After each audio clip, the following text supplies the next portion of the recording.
partner in South Africa is the Department of Social Responsibility of the Diocese of Grahamstown. We've been involved with the Diocese of Grahamstown since 1999, so quite a long period of time. The main work we do there now is related to cultural change around gender-based violence, which is at endemic levels in the communities where we're working. The justice system is not working properly as it's supposed to be, because the cases are delayed, and then the victims are scared, and then through that delayed cases they become discouraged, and then sometimes they don't appear to court, and then those cases are not sentenced. So through the work that we are doing, we have learned that there are things that we were not aware of.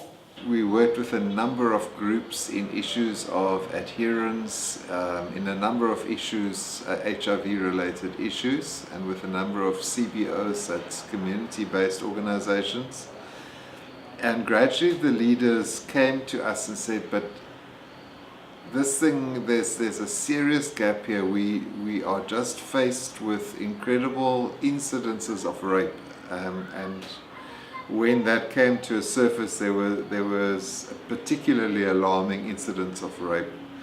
And so the leadership got together in a number of dialogues and started to see what could be done, and that's where someone suggested, but they're safe houses, and that's where the suggestion came, but no, we actually need to look at safe people.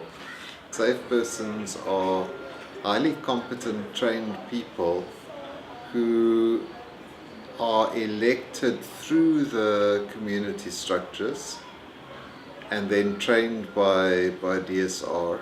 So they have quite an important role, and in a village you will find at least one safe person and one shadow safe person, and normally we train those within the context of the citizens committee, so that the whole village gradually starts to work towards operating in greater justice and greater safety. One of the strategies that our partner uses is to work with traditional leadership structures, for example village chiefs and village elders, and also police and judiciary and other law enforcement authorities, to try and bring about sustained change in relation to attitudes towards women.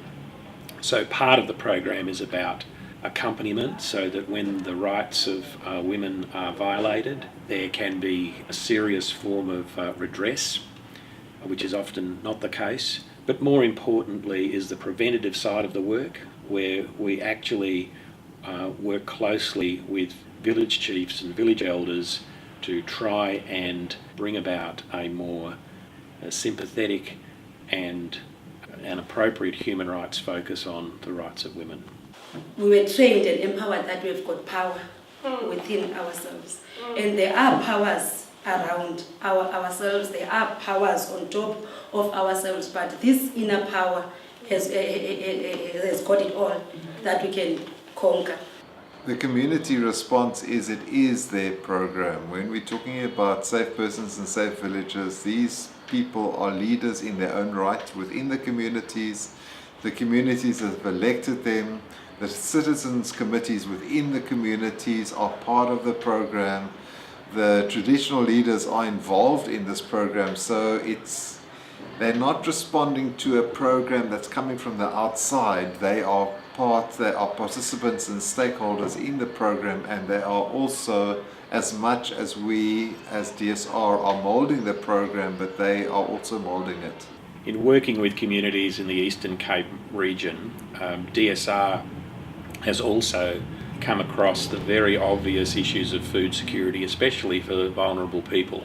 One of the strategies in dealing with that is to encourage permaculture.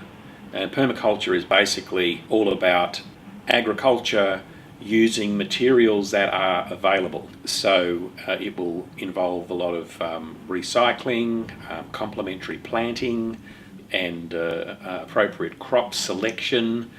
And these aren't necessarily rocket science, but they can make a huge difference. So the idea behind the permaculture is to have a couple of visible model permaculture gardens that will be seen by the community, and to then encourage householders to establish their own gardens using the techniques that are on display in the model garden. The whole program grew from a very simple base to what you saw today, which is a very complex structure, but a community structure in rural areas that is almost like a model that could be used in other places, because it's involving everyone, and it's everyone is participating at different levels. So it grew just very organically, yeah. People are much more really interested in this permaculture thing. They've learned a lot, and it's also attracting a lot of kids. For now, I'm happy, but I'll be totally happy if I can see that this whole village become green with the permaculture, because this is the area where most of the people depend on social grants. We want to change that dependency of people waiting for government with food parcels. They must do something for their own situations. It is really good to be able to get out into the field and see programs in real life that otherwise exist in the abstract as a design document or in reports that come across your desk. One of the great things about the trip to Mozambique and South Africa as well was to see firsthand a really good quality work that's being done that is locally owned and led, and that is adopting really appropriate strategies for the particular contexts. It gives me as a CEO enormous confidence to be able to see that for myself, and not just to read about it in the reports that I receive.